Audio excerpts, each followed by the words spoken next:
The Empire's oldest superstition held that blood spilled on snow never truly vanished, that the white earth remembered.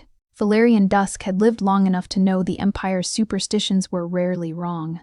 He rode alone, as he always did in the deep hours before dawn, when the moors north of Duskhallow stretched pale and silent beneath a sky bruised purple and black. His horse was a gray stallion named Sorrow, chosen for his silence. The animal did not spook at the smell of its master. That alone made it invaluable. The cold was absolute tonight. Even by the measures of late winter in the Ashenvale Highlands, the temperature had descended to something merciless. The kind that killed without ceremony. Valerian did not feel it as mortals did. Cold was simply a quality of the air, like its taste or its weight. But he registered the shift in the landscape. Ice had formed overnight on the black stones of the northern ridge. The windbreak pines stood rigid, their branches glazed. It was Sorrow who slowed first. The stallion stopped, ears forward, and Valerian did not need to look to know that something lay ahead in the dark. He saw it. She. The moment he crested the last slope, a shape, face down in the snow, arms spread, as if she had simply ceased walking and surrendered. He dismounted without urgency. Haste suggested panic, and Valerian had not felt panic in 2 centuries. She was young. Mortal, clearly. The slight blue at her lips told him her body heat was already retreating to her core. Her gown was wrong for the season. Dark wool, plain cut, the kind worn by women of the lower gentry who wished to appear respectable without the resources to be so. No cloak, no gloves. She had walked out here, or been brought, in conditions that stripped even well-dressed travelers within an hour. He crouched beside her, one knee on the snow, and turned her onto her back. Her face was angular and pale, not the pallor of death, not yet, but the colorless quiet of a body rationing what warmth remained. Thick dark hair had frozen at her temples. Her lips were parted slightly, breath still visible in faint threads of vapor. She was alive. Barely. He should have called for a servant. He should have sent word to the village physician, wrapped her in his coat, waited with the cool detachment of a man performing a duty. That was what he did with mortal affairs. He managed them. He did not involve himself. But his gaze fell to her throat, and something stopped him completely. It was not a wound. It was a mark. Faint, the color of old ink against skin, shaped like a crescent over an open palm. The exact size of a copper coin. He had seen this mark twice before in 300 years. Once on a canvas painted by a terrified artist in the year 1401. Once on a wall inside the sealed vault beneath Duskhallow, carved there before the vault was built. The mark of Ashfane. The last of that bloodline had died, or so the Empire had concluded, 46 years ago. The Coven Council had declared the line extinguished. Valerian had never believed them, had always suspected that the Council's certainty was motivated by convenience. But neither had he sought the truth. It had not seemed to matter. The prophecy attached to the Ashfane bloodline was old, older than his own turning, and prophecies had a way of expiring before anyone thought to honor them. He looked at her face again. At the mark. At the way, even unconscious, even dying, she held some quality of stillness that was almost eerie and immortal, as if some part of her had already made peace with whatever came next. His hand moved before his judgment caught up with it. He gathered her against him. Her body was appallingly light, featherweight in the cold, and turned back to Sorrow. The stallion did not shy. Valerian settled her across the saddle before him, her head against his chest, and turned south toward the castle. He did not examine why he moved quickly. The ride back was 20 minutes. He held her steady with one arm, and the heat differential between them was stark. She was cold as river stone. He was colder, yet her breathing steadied as the wind lessened on the approach to the castle's outer wall, as though even near death her body recognized shelter. His steward, Bramwell, was awake. Bramwell was always awake. Valerian had never been certain whether the old man slept at all, and he met them at the inner gate with a lamp and no expression. He had served Valerian for 30 years and had long since stopped registering surprise.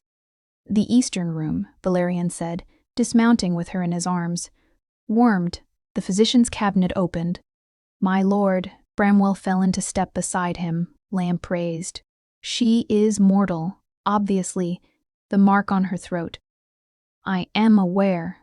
Bramwell said nothing further. He was a wise man. They settled her in the eastern room, which was the warmest in the castle due to an architectural eccentricity that Valerian had never bothered to correct. By the time the fire was built and the physician's supplies laid out on the bedside table, color had begun, slowly and reluctantly, to return to her face. Valerian stood at the foot of the bed for a long time after Bramwell withdrew. The girl from the snow. The mark was real. He had checked twice in better light. He had compared it against his memory, against the image burned into 3 centuries of recollection, and there was no mistake. She was Ashvane. The last of them, if the blood memory could be trusted, the last daughter of a bloodline the Empire had tried, very deliberately, to erase, and someone, he had no doubt it was not accident, had left her to die on his land, on his moors, in the deepest cold of the year. He did not yet know whether she had been brought here as a warning, a test, or a gift. He only knew that she was alive. He left the room before he could begin to understand why that mattered to him. She slept for 2 days. Valerian knew because he checked. Not frequently. He was not that far gone. But with the measured intervals of a man who had a legitimate interest in a medical situation and no particular feeling about it. He told himself this throughout the first day. When he reviewed the closed door of the eastern room from across the corridor 3 times between dusk and midnight, and then went to the library and read nothing, he told himself this throughout the second. When Bramwell's quiet report confirmed she was breathing well, her temperature restored, her pulse steady, and he absorbed the information with complete detachment, and then stood at the window for an hour watching snow fall on the courtyard below. On the 3rd morning, before dawn, she woke. He was not there when it happened.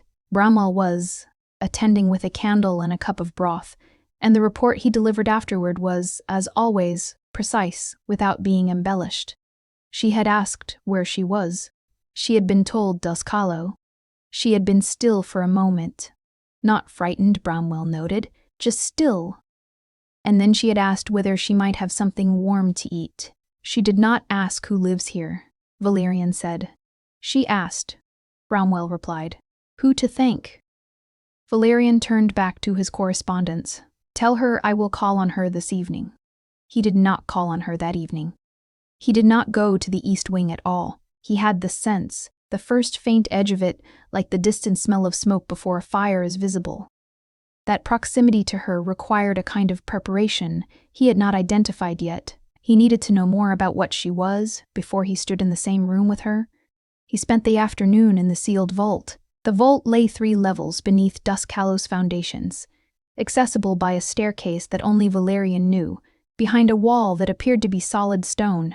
Inside was 3 centuries of accumulated knowledge, manuscripts, correspondence, locked boxes whose keys were buried elsewhere, and the wall. The carved wall. The Ashvane prophecy was not, as the Coven Council pretended, a simple political document. It was older than the Empire. It predated the first blood covenant between mortal houses and vampire lords, predated the hierarchy, predated the named families. It described something fundamental, a binding that had been placed on vampire kind in the era before memory had a clean starting point, by someone whose name the texts declined to record. The binding was simple in concept and savage in consequence. Vampire kind could not choose their nature freely. They were held to hunger, to the hierarchy, to the need for blood by something external, a tether on the soul that no individual act of will could fully overcome. Many vampires did not experience this tether consciously. Valerian had, for as long as he could remember, the sense that something in him was not entirely his own, that his restraint was discipline practiced against a current rather than the natural state of a free creature. The Ashvane prophecy said the tether could be broken, not easily, not universally, but broken, for those who sought it, through a willing blood covenant between the last Ashvane daughter and a vampire lord who had lived longer than 3 centuries. Valerian was, as far as he knew, the only vampire alive who met that condition. He had known this. He had known it distantly, abstractly, the way one knows about a sword kept behind glass. Aware of it, unbothered by it so long as the glass held. The glass had held for decades because the Ashvane bloodline was extinct, and extinct bloodlines could not fulfill prophecies. He sat with the carved wall for a long time. The mark was there, drawn in detail, the crescent and the palm. Below it, the conditions, willing gift, freely made, no compulsion.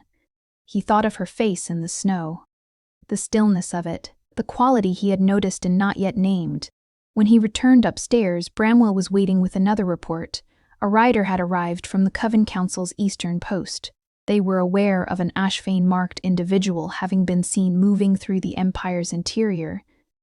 They were investigating. "How long before they arrive?" Valerian said. "The message suggests no urgency on their part," Bramwell said carefully. "They believe the individual in question is already dead." "Then they should not be corrected immediately." Bramwell gave the faintest inclination of his head. "I will send no confirmation." Valerian went to the window again. Outside, the moors were iron and white under a thin moon. Whoever had put that girl in the snow had intended exactly what the council now believed, that she was dead, the bloodline extinguished, the prophecy finally and permanently forestalled. Someone had tried to kill her before she could be found.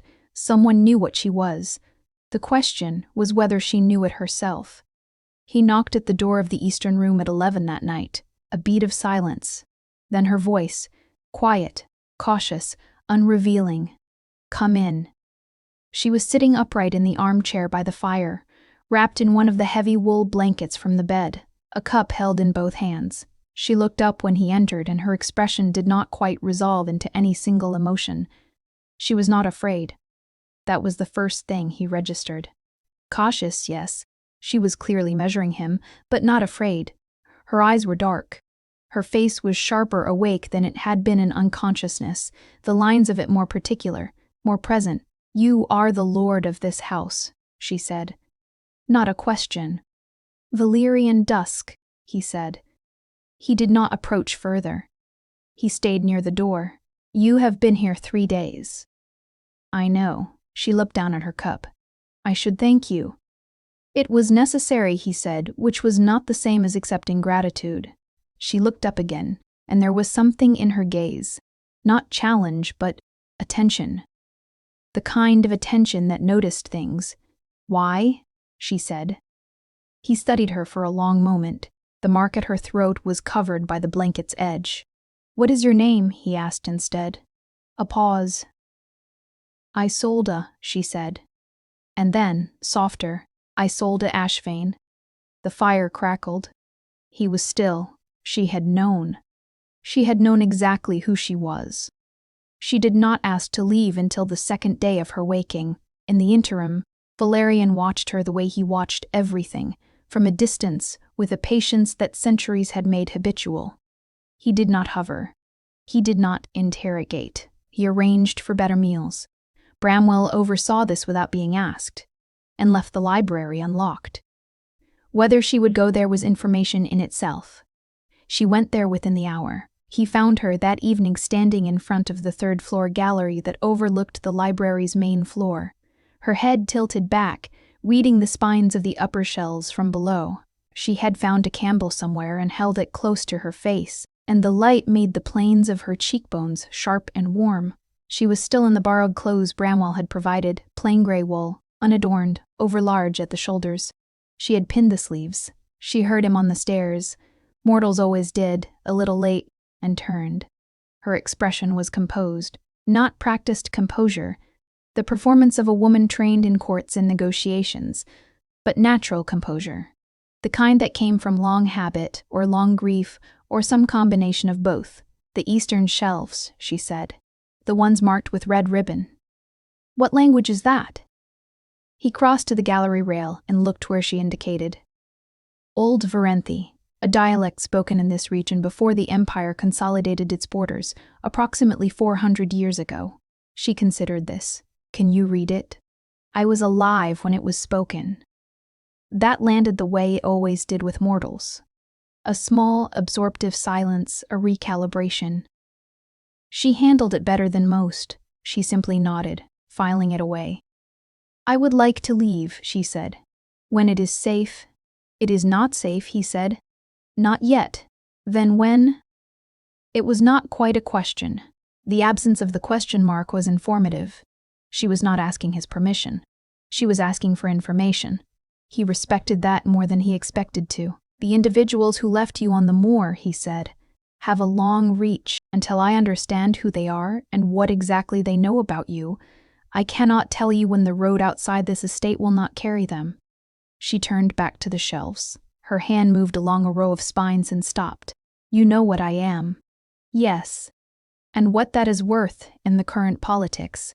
Yes. She withdrew a book, looked at its cover, returned it. Then you understand why someone wanted me dead. I understand several possible reasons, he said carefully. I am less certain which one applies. The council, she said, has wanted the Ashvane line gone for 60 years. My mother told me she hid us in the south under a different name. When she died, I tried to reach the only person she said I could trust, a woman named Evadne, in the Northern Holdings. Evadne of Crestmark, Valerian said. She turned. You know her? I knew her. She died last winter. The silence that followed was of a different quality. She absorbed it without flinching, but he saw the slight shift in her jaw, the way she turned her face slightly away, grief that she was not going to show him. Then I have no one else, she said quietly. He could have said something useful, could have itemized what he knew, what resources he had access to, what protection he could provide. Instead, he said nothing, because her grief was not his to acknowledge or dismiss. And he had learned long ago that mortals handled loss better when they were not rushed past it. After a moment, she straightened slightly.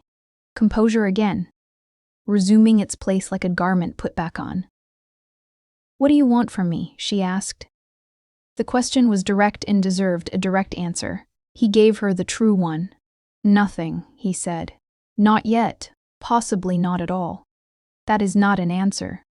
It is the only honest one available to me at the moment. He moved toward the staircase. The prophecy attached to your bloodline requires willing participation. I will not speak to that until you have had time to understand it.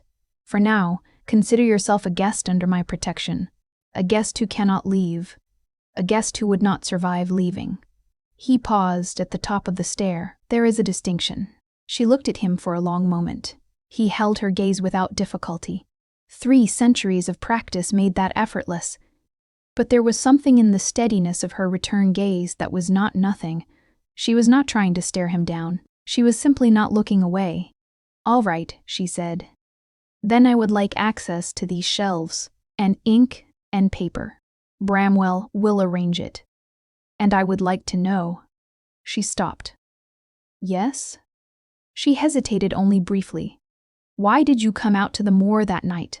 You said it was necessary. What does that mean, for someone like you? He considered how to answer. He had asked himself the same question, in cleaner terms, with less satisfying results. I rode that land every night, he said. Routine. Sorrow. My horse stopped. He found you before I did. She looked at the candle in her hand. So it was the horse, in the most immediate sense. And the less immediate? He said nothing. He was not yet certain of the less immediate sense himself, and he did not speak to things he was not certain of. She accepted his silence with a small inclination of her head that managed to convey neither submission nor dismissal. Then she turned back to the shelves. He descended the stairs. Behind him, he heard the soft sound of a book being withdrawn from its place, and then, after a pause, opened. He did not look back. He almost did. The portrait was in the West Gallery, where Valerian rarely went. He had commissioned it long ago and forgotten about it, or so he would have claimed if pressed. In truth, the forgetting had been deliberate, a decision not to look at certain things too often, which was how one managed centuries of accumulation without losing the thread of the present. There were rooms in Deskhello that served as the physical correlates of thoughts he had chosen not to pursue. The West Gallery was one of them. Isolde found it on the 5th day. He did not know she was there until Bramwell came to the study with a look of precisely calibrated neutrality and said, "My lord, there has been a small incident in the West Gallery." Small incident was Bramwell's preferred framing for any event involving broken objects that also required Valerian's personal attention. Valerian followed him. The portrait frame lay on the floor, not shattered. The gilt was old and heavy, built to last, and the floor was stone. But the wire at the back had given way, and in the fall the glass cover had broken cleanly across the lower corner. Isolde was crouched beside it, one hand pressing a handkerchief to her palm. She looked up when he entered. "I am sorry," she said. I reached up, and the wire... He crossed the room in 4 strides, not because urgency was warranted, but because the smell of her blood had reached him before the words did. He stopped himself, controlled the impulse with the precision of reflex. It was reflex, after 3 centuries of practice, nothing more, and crouched beside her with enough distance maintained to be civil. "Let me see." She held out her hand. The cut was shallow, a 2-inch line across the palm from a clean edge of glass, already bleeding more than the depth warranted. Palm wounds bled extravagantly. He had observed this many times. He took her hand to examine it, gloved, and reached for the physician's cloth on the side table without looking away from the wound. He was focused on the injury. He was being appropriate, competent, entirely controlled. What he was not anticipating was the moment when she shifted her grip slightly to press her own palm harder, trying to staunch the bleeding herself, and a single drop fell from the edge of her hand onto his bare wrist where the glove's cuff had ridden up. It was nothing, less than nothing, a drop. He did not move for 3 full seconds, which was long enough that Isolde noticed. "Are you all right?" she said. "Fine," he said, which was technically accurate in the same way that the eye of a storm is technically calm. The blood was already absorbed. But the memory was not his to keep out. It came the way blood memory always came, not as vision exactly, but as a kind of dimensional shift, a moment of superimposition where the room he occupied was simultaneously another room, older, lit by oil lamps, not candles. Stone walls carved with the crescent and palm mark repeated in frieze across 3 surfaces. A woman stood at the room's center, older than Isolde by 20 years, but recognizably the same structure of cheekbone, the same quality of stillness. She was speaking to someone out of frame, her voice inaudible, her hands clasped before her. And then, like a door shutting, it was over. The West Gallery. Isolde, her hand in his. He finished binding the wound. His hands were entirely steady. He was very experienced at steadiness. "The portrait," he said, standing, "is of a woman named Marin Ashvane. She was your grandmother's elder sister." Isolde looked up at the canvas, still leaning against the wall. The woman in it was dark-haired, composed, dressed in the high collars of 60 years past. The resemblance he noted now with the blood memory still edging his thoughts was even more significant than he had registered when he first found her on the moor. "You knew her," Isolde said. It was not entirely a question. Briefly. He stepped back, which was necessary. "She came to Duskhallow with a request I declined to hear." "What request?" He looked at the portrait for a moment. Marin Ashvane, 60 years ago, standing in the same gallery, explaining a prophecy with the pressed precision of a woman who has rehearsed her argument and knows it will not be received well. He had turned her away. He had chosen to believe, that the prophecy was symbolic, political, the kind of mythology that sustained bloodlines who needed a reason for their own significance. He had been wrong. She wanted to discuss the covenant, he said. He left before Isolde could ask what that meant. In the corridor outside, he stopped walking and stood with his back to the wall for a moment. The blood memory was already fading. They always faded within the hour, detail dissolving before meaning did. But the image remained. Marin Ashvane's hands, clasped at her waist. The mark on the wall behind her, the same mark that had been carved in his vault before the vault was built. She had known. The grandmother had known, and had come to him 60 years ago, and he had refused, and she had left, and then Isolde's mother had hidden the family in the south, and someone, the council or their agents, or some third party with enough information to be frightened, had eventually found them, and Isolde had survived, alone, in the snow. He pushed off the wall and walked to the study, where he sat at his desk and drafted a letter to a woman in the Southern Holdings who owed him a debt of information, asking her, politely and without urgency in his phrasing, who within the council had last issued an Ashwani clearance order. The phrasing was deliberate. Clearance was the council's language for extinction. He sealed the letter and gave it to Bramwell without comment. He did not return to the West Gallery. He did not need to see the portrait again. The memory was already sufficient. More than sufficient. He pressed his thumb, absently, against the bare wrist where the drop had fallen. Gone. Just skin. He withdrew his hand.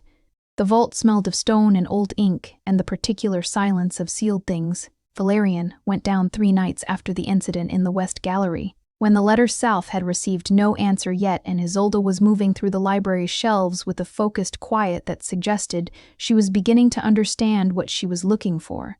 He did not tell Bramwell where he was going. He never did.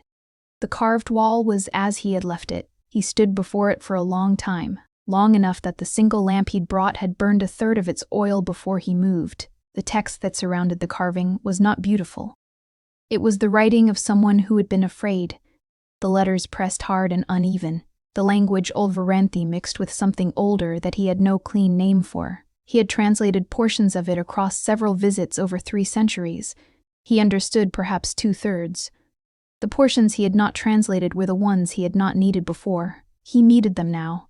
He worked by lamplight for 4 hours, cross-referencing against 3 manuscripts from the sealed shelves, a task complicated by the fact that the eldest manuscript was bound in something he preferred not to examine and had to be handled with particular care. The language that predated Olveranthi had no surviving dictionary. It had to be reconstructed piecemeal from cognates in context, from parallel texts where the same phrase appeared in languages he knew better. What emerged was this: the tether, the binding on vampire kind, had not been placed from without. It had emerged from an act of collective choice. Something entered into willingly by the first generation of vampires in an era so distant that no surviving record named it. What had been chosen freely could be, with effort, chosen differently. The prophecy was not a cosmic mechanism. It was closer to a law, an agreement that had calcified into compulsion over enough generations that those living under it had forgotten it was once a choice. The Ashvane bloodline had been specifically designated as the counterpart to this agreement because they had been present when it was first made, not participants. Mortal life was too short for that scale of history, but witnesses, in the metaphysical sense that certain bloodlines were witnesses to certain things, their blood carrying the memory of the original moment. The covenant required 2 things: the Ashvane's willing act of sharing blood, not compelled, not induced, not mistaken, and the receipt of that gift by a vampire who had lived long enough to hold the full weight of what it meant, long enough that the tether was not a foreign thing but a known companion, a pressure they had felt for centuries and could name precisely. Valerian set down the manuscript. He had felt that pressure since before the Empire had its current name, since before the current hierarchy had formed, since before half the roads he had traveled existed. He had built his restraint, his stillness, his precise and disciplined existence in direct response to it, not yielding to what the tether demanded, but not free of it either, a man in a river, neither drowning nor reaching shore. He was the right vampire.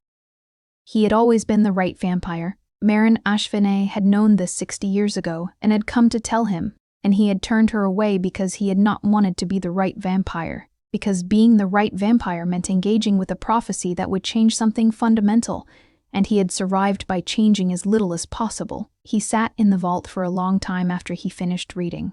The problem with the prophecy was not its demands. The covenant was not coercive. On the contrary, it was the most consent-bound act the document described, each word emphasizing willing and freely given. The problem was what came after. The binding between giver and receiver was permanent, not harmful, not controlling, but permanent. A tether replaced by a thread, one kind of bond exchanged for another. For 300 years, Valerian had maintained his existence through independence, not loneliness.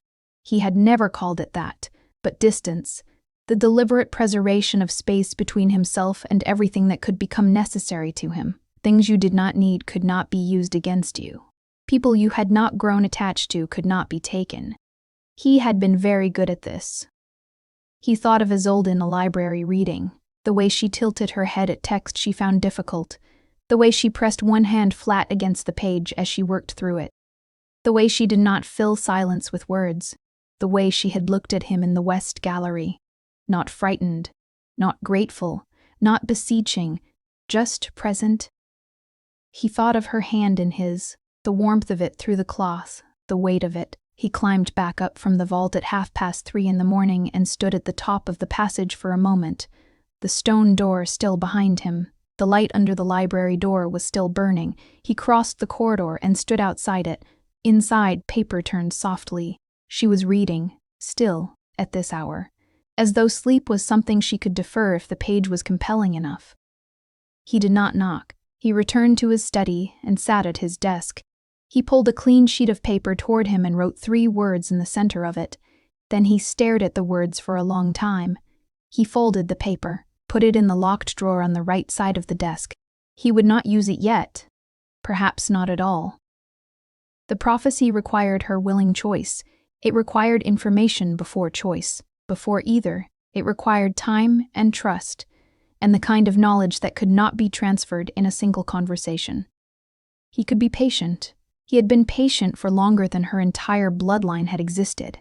He told himself this was merely patience. He was good at believing himself. She found the question herself, which he should have expected, 12 days after her arrival. Isolde set a manuscript on the table in the library reading room and looked at him across it with the expression of a woman who had assembled a puzzle and found the image disturbing. The Ashvane line, she said, appears in 6 texts I have found, all in this section. She had learned to read the basic Varanthi characters, not with fluency, but with the careful accuracy of someone who relied on precision over speed. In 3 of them, the bloodline is described in relation to a binding placed on, she paused, choosing her next word carefully, on your kind. He said nothing, and in this one, she touched the manuscript she had laid open. There is a reference to the conditions under which the binding can be altered. It says, willing gift from the last daughter, and it says freely made, not coerced. She looked up.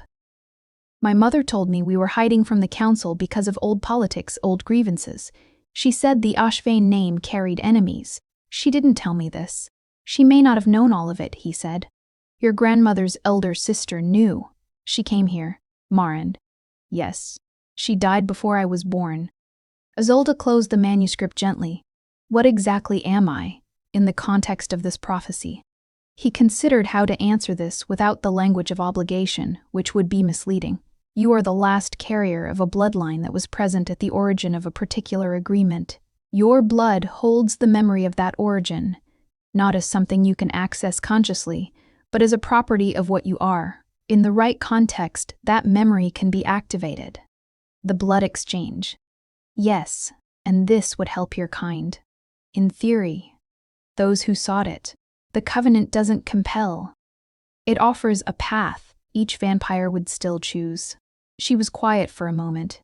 Then, why hasn't it happened already? The prophecy is old. There must have been other Ashvane daughters. The council, he said carefully, has not historically been interested in vampire kind having more freedom of will than they currently do. The hierarchy depends partly on the uniformity of the tether. If some vampires were free of it and others were not, the existing order becomes complicated. Her expression shifted, not outrage, but something colder, understanding. So they've been killing us, she said. Systematically, he confirmed, for approximately a century. She looked down at her hands.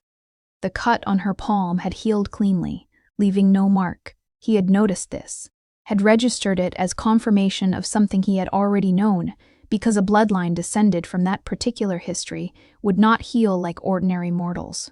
And me, she said, I was to be the last. Someone believed so. She was quiet again. He waited. He had learned in these 12 days that her silences were productive. She was not retreating but processing, and she emerged from them with better questions than she had entered with. The medallion, she said. She reached beneath her collar and drew out the chain she always wore, the one she had been wearing when he found her. which Bramwell had carefully preserved. The medallion was copper dark, the size of a large coin, and its face bore the familiar mark. He had seen it when he first turned her in the snow. He had not seen it in candlelight before. It was doing something it had not done on the moor. The copper was warm, visibly warm, a faint luminescence below the metal's surface, the particular glow of old blood-worked objects in proximity to the right conditions. Isolde looked at it, then at him. "It reacts to you," she said. "To what I carry," he said. "The original binding, the medallion was made to recognize it." She held it in her open palm and watched the light pulse slowly, rhythmically, like something breathing. Her expression was thoughtful rather than frightened, which he found, as with most of her responses, more affecting than he had prepared for. "My mother gave it to me when I was 12, she said. "She said to wear it always and never let anyone see it. I thought it was simply sentimental." A pause. "She knew. She knew enough to hide you. She may not have known all of it, but she knew what I was." He did not soften it. "Yes." The silence after this one was longer. He watched her set the medallion down on the open page, not dropping it, not placing it with force, but with the careful deliberateness of someone setting something heavy in a permanent place. "You have two options as I see it," he said, because she would want them stated plainly. "You can leave Duskhallow, with my assistance securing a route, and disappear again. The council believes you dead. With care, you might maintain that fiction.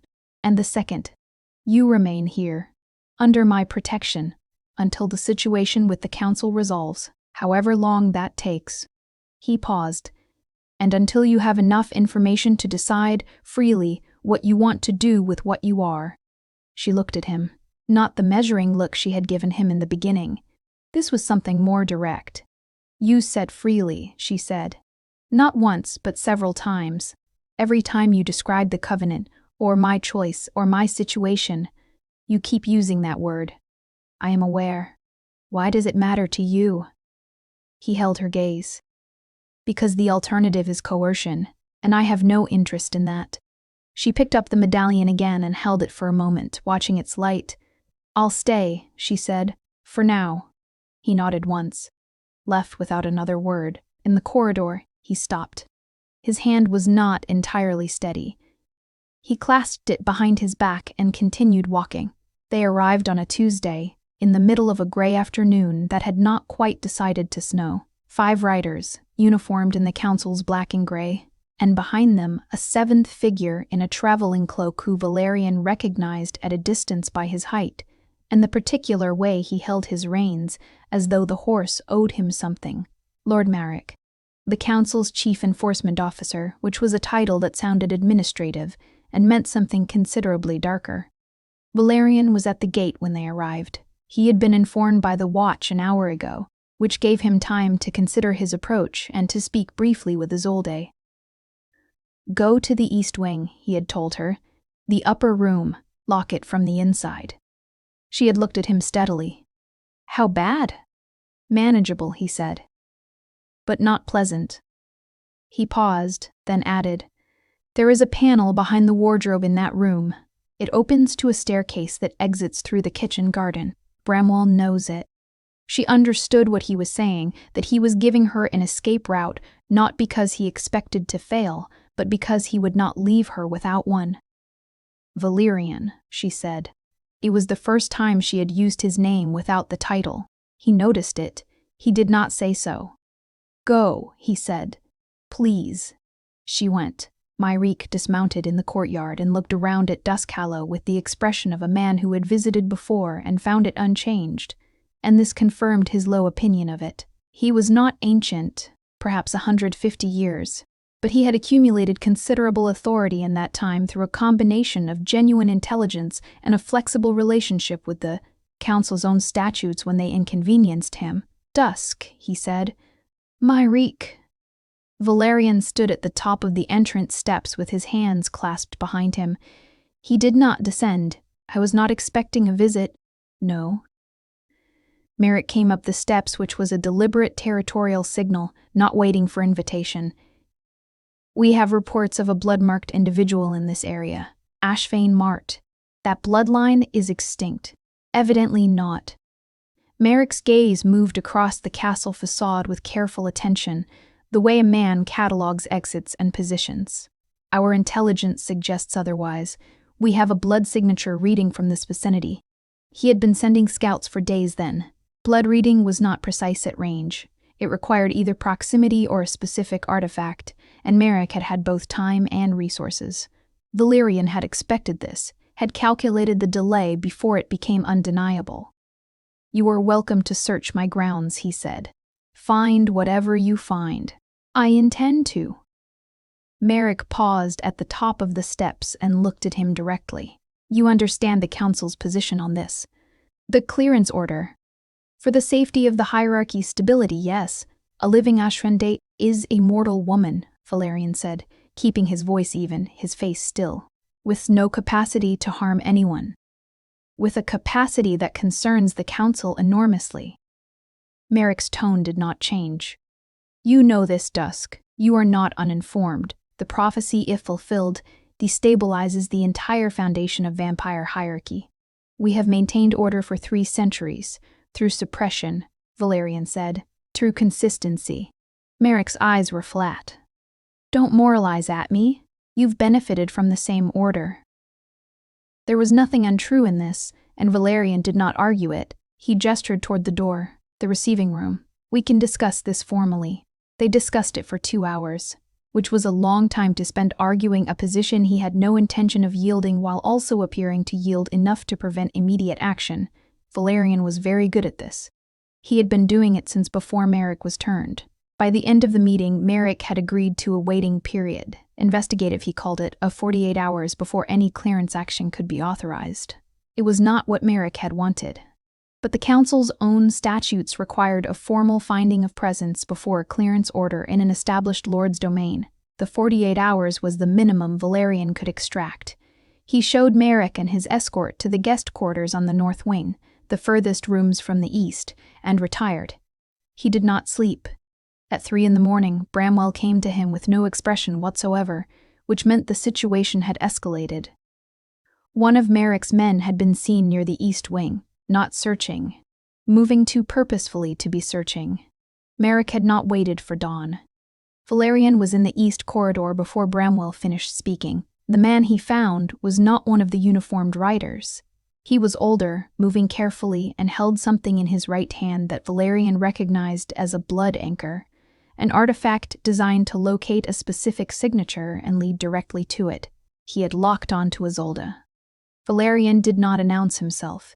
He came from behind, which was a matter of efficiency rather than cruelty, and it was very brief. The man went down without a sound. The blood anchor shattered against the stone floor. Silence. Then, from the locked door of Isolde's room, her voice, quiet and controlled. "Valerian?" He looked down at Merrick's unconscious proxy, then at the door. "He is not dead," he said, for her benefit. "He will wake with an unpleasant headache. A beat. I heard. All of it? Most of it? Are there more?" He considered. "I cannot rule it out." He paused. "Come out. I want you in the main wing, closer to where I can." He stopped himself from finishing that sentence. The door unlocked. She opened it and stood in the doorway, still dressed. She had not been sleeping either. She looked at the man on the floor without horror, with the specific assessment of someone counting the problem and its variables. "The Council is going to say you attacked their man," she said. "Yes," he said, "and that I am here." "The 48 hours is now irrelevant," he agreed, her jaw set. "What do we do?" He looked at her. The light from the room behind her outlined her shoulders, the angle of her chin. "We buy time," he said, "and I tell the Council something true." He moved to the top of the stairs. "She is under my protection," he said, his voice carrying in the stone corridor with the quiet authority of a man who had not raised it in 3 centuries. "My word is law in this domain.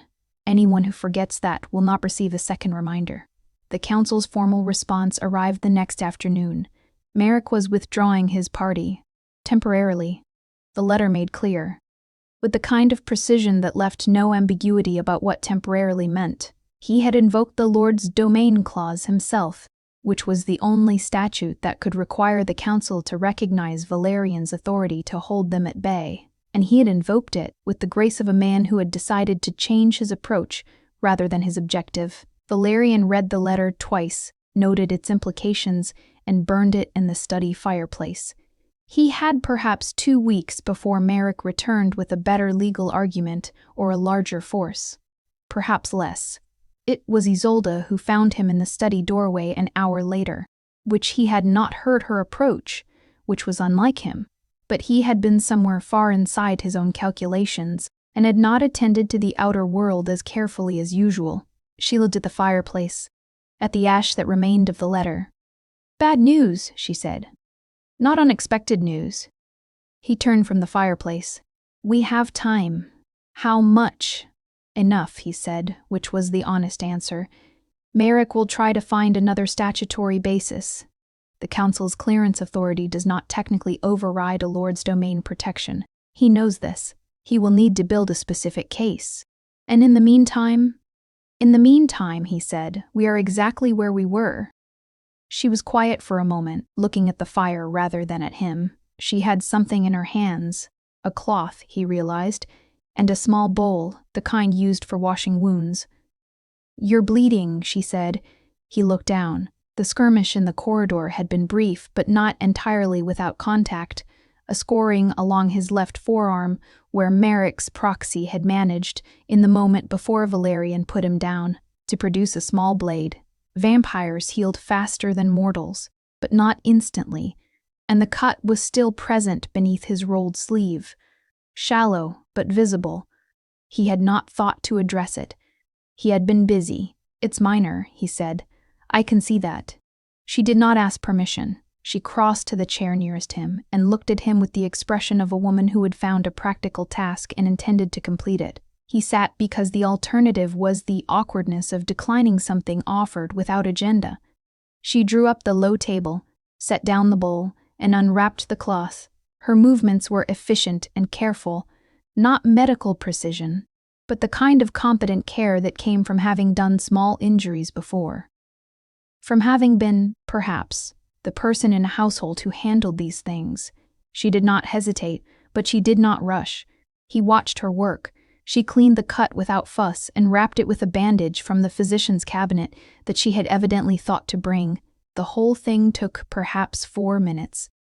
Her hands were small and dry and cool in the way that hands were cool in autumn. She pressed the end of the bandage down firmly. Neither of them spoke. He became aware, in the particular way that awareness settled on him when he was not managing it away, that she was very close. The angle of her bent head over his arm, the slight tension in her shoulders as she concentrated. He could have catalogued her in the way he catalogued everything, a detached inventory of observed details, but it did not feel like that. It felt like attention, the specific, involuntary kind. She sat back slightly, checking her work. "There," she said. He did not move immediately. She did not move immediately, either. They remained in the strange suspended quality of the moment, just after the task is done, when there is no longer a reason to be as close as one is. "You have done this before," he said. "My mother was ill for several years before she died. I learned what was necessary."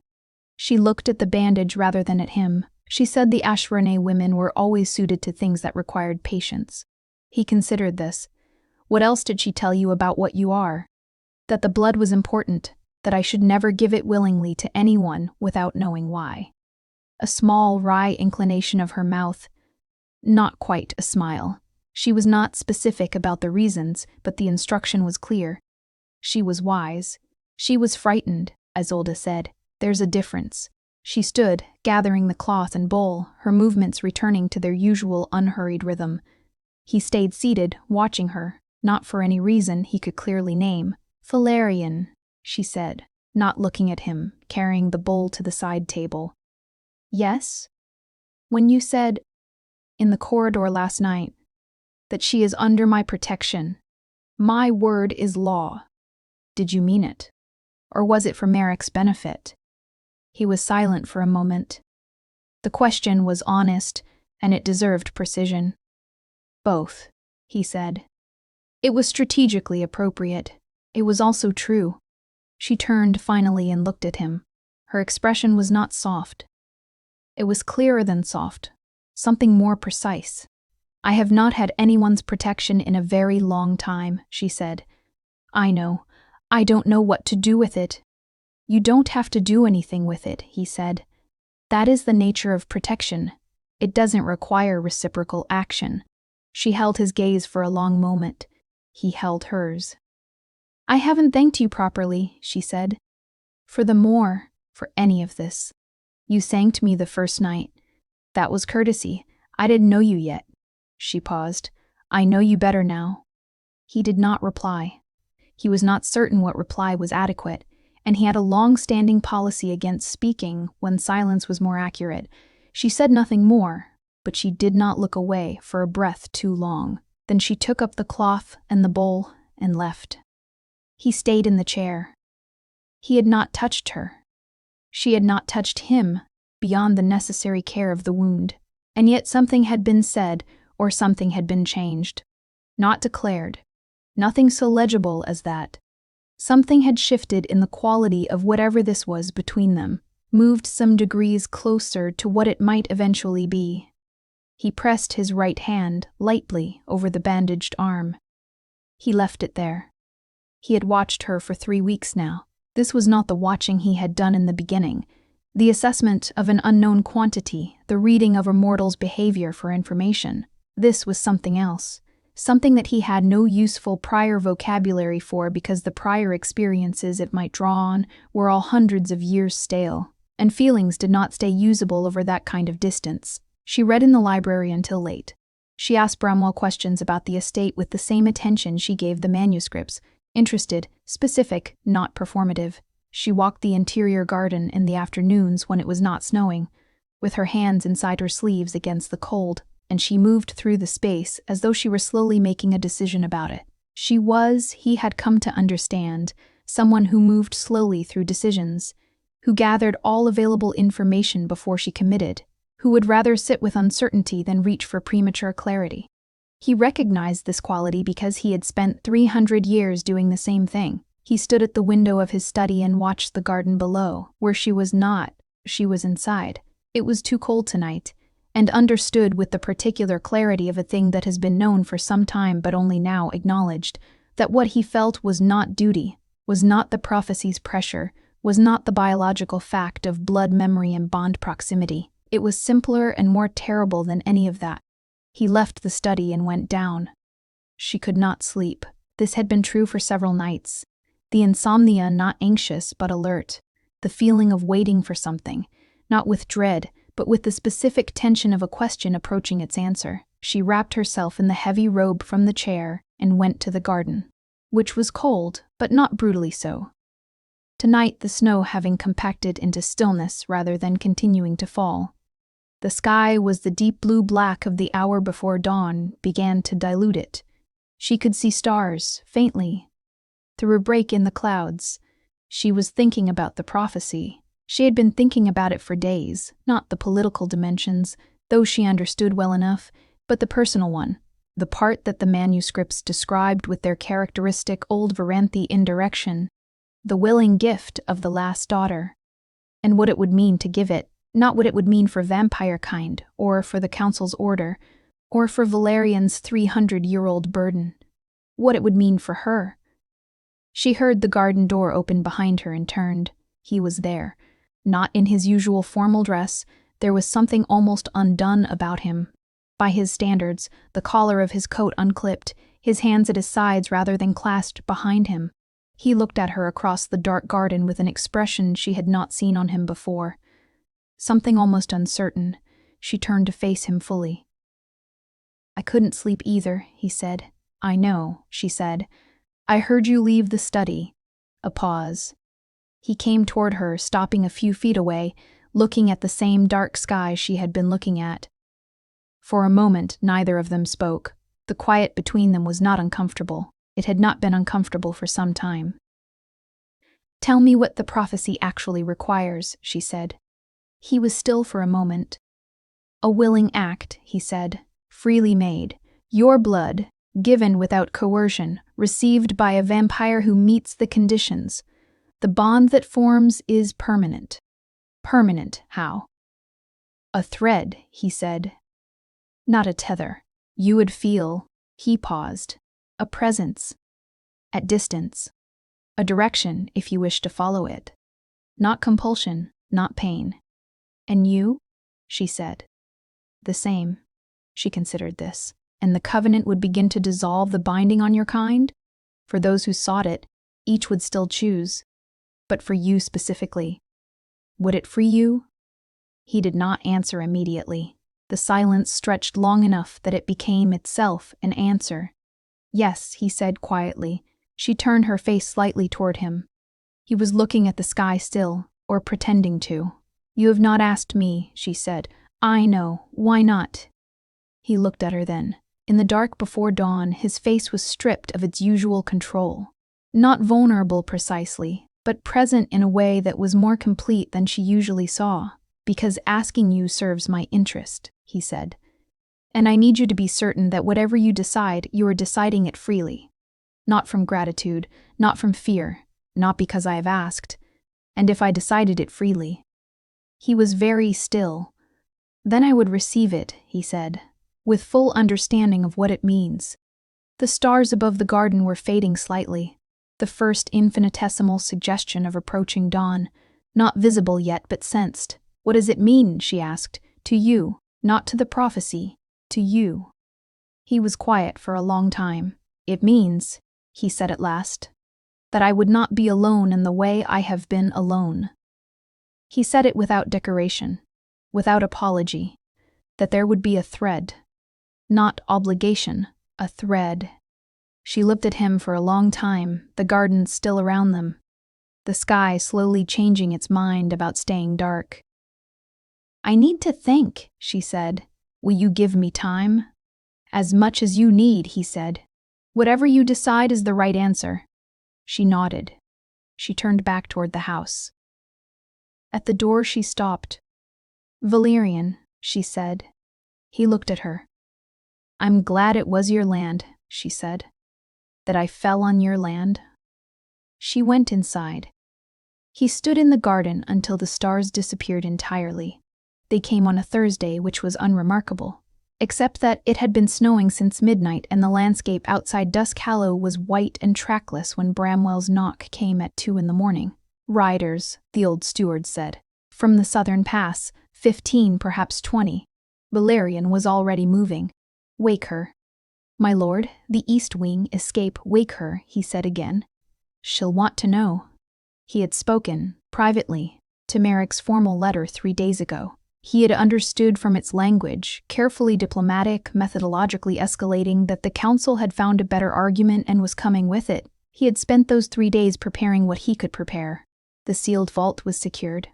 The library's most critical texts were in the East Wing room's locked cabinet. Bramwell had been given instructions. What he had not prepared for was the hunters. Merrick had done it cleanly. The council's formal proceeding required the 30-day notice period, the statutory delay, all of which Valerian could have worked with. The hunters operated outside statute entirely. They were hired through channels that had no council signature attached, paid in the kind of coin that left no ledger, and they were very good at their work, which was not killing vampires. They knew better than to attempt Valerian directly, but killing the thing that a vampire was protecting. He identified them by their formation, not riding toward the main gate but spreading wide, circling, coming from multiple entry points simultaneously. They had a blood reader with them. He could see the artifact's faint light in one rider's hand, pulsing like a heartbeat. They were locked onto Isolde. He found her at the top of the main staircase, dressed quickly, her hair unbound, the medallion in her hand rather than around her neck. Hunters, he said. Not a question. I heard, she said. The garden door? Compromised. He had seen a figure near it. The North Passage. Bromwell will take you. No, she said. He stopped. I am not leaving, she said. Her voice was calm. I have been running since I was 12 years old. I won't do it anymore. He looked at her. The medallion in her hand was glowing, brighter than it had before. the warm copper light pulsing with increased urgency, as though the artifact could sense what was coming. "Isolde," he said. "Is there something I can do," she said, "with the bloodline, with what I carry? Is there something that could help?"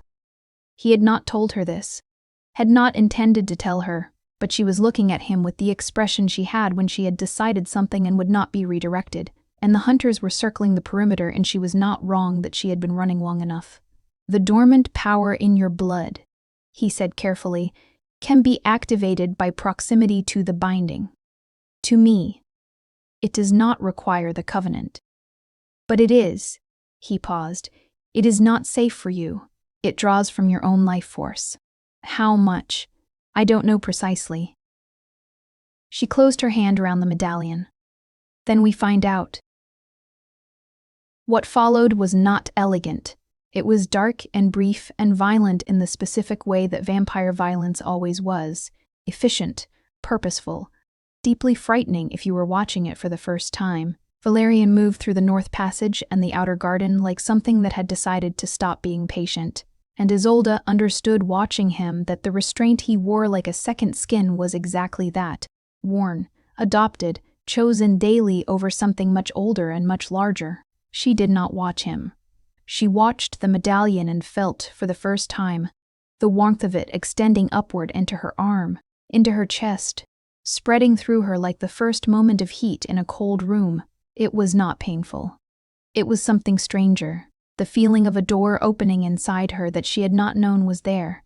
The light from the medallion spread outward, faintly visible even to her mortal eyes, moving along the ground in thin channels like water finding its path. 3 of the hunters who had broken through the garden gate stopped.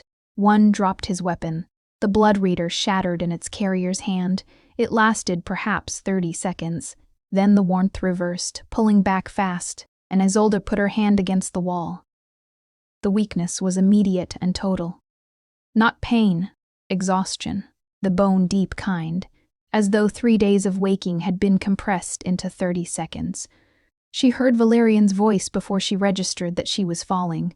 He was there, his arm around her before she reached the ground, his hand at the back of her head, and she understood distantly that he was saying something, but the words had gone blurry at the edges. The hunters were retreating. She could hear them, horses wheeling, voices sharp with something that was not quite fear but adjacent to it. She felt warm. That was the last coherent thing. Then she felt him, his lips at the wound on her palm, the cut that had not fully closed, the one she had reached out to steady herself on the rough wall with.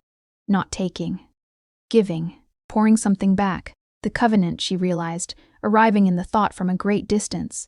He was completing the covenant. Not asking, not because he was coercing her. She understood, even now, even like this, that he was doing it to save her life, doing the only thing he had available to him that could reverse what the dormant power had taken. The warmth returned. Different now, deeper, permanent in some quality she couldn't articulate. A thread, he had said. She felt it. Not a tether. A thread. She was aware of him, of his presence, of the specific gravity of him against the night. Then she was not aware of anything. She woke to light, not the thin gray of winter dawn she had grown accustomed to, but proper morning. The cold white light of full sun on snow, angled through the east window with the insistence of a world that had continued without her permission. She lay still for a moment, cataloging the familiar ceiling of the east wing room, the fire built high, the weight of extra blankets, her left hand bandaged again, both cuts, the old one and whatever had happened in the passage last night. Her body felt wrung, emptied. And then she searched for the word, replenished, not fully but measurably, the way a nearly dry well feels after rain. And then the other thing, the thread. She was aware of it the moment she remembered to look for it. It was not intrusive, not a voice, not a sensation, nothing so dramatic as that. It was a direction, a quality of the room, a slight pull toward the door, the corridor, somewhere in the west-facing half of the castle, the way a needle knows north not through effort but through what it simply is. He was alive. She knew this without having to think it. She sat up. Bromwell appeared in the doorway within the minute, which suggested he had been nearby. "My lord is in the study," the old steward said, as though she had asked. "The hunters?" "Departed before dawn. 3 remain apprehended in the outer court, pending my lord's determination." "And the council?" "No word as yet." Bramwell came to set a tray on the bedside table with the unhurried grace of a man who had been performing this gesture for decades. "My lord asked, when you woke, to be told immediately. Then tell him," she said, "and Bromwell, tell him I'm well." She ate slowly, watching the light on the snow outside the window, feeling the thread. It did not pull insistently, it simply was, a constant, quiet fact, like the weight of the medallion against her chest which she had apparently put back around her neck.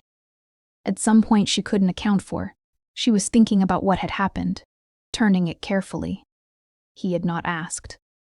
He had not asked. And this was important. She needed to examine it fairly. He had done it to save her life. She had been losing ground, fast, and he had made a decision with the options available to him. She was alive. The covenant was made. She did not feel violated. She examined this too, carefully and without softening it. She had told him, in the garden, that she needed time, and then she had made a choice to use the dormant power, knowing the risk, without his full information and without her own complete understanding of the consequences. She had chosen to stop running. He had chosen to save her. Both things were true simultaneously. She found him in the study, as Bramwell had said. He was standing at the window, not looking out.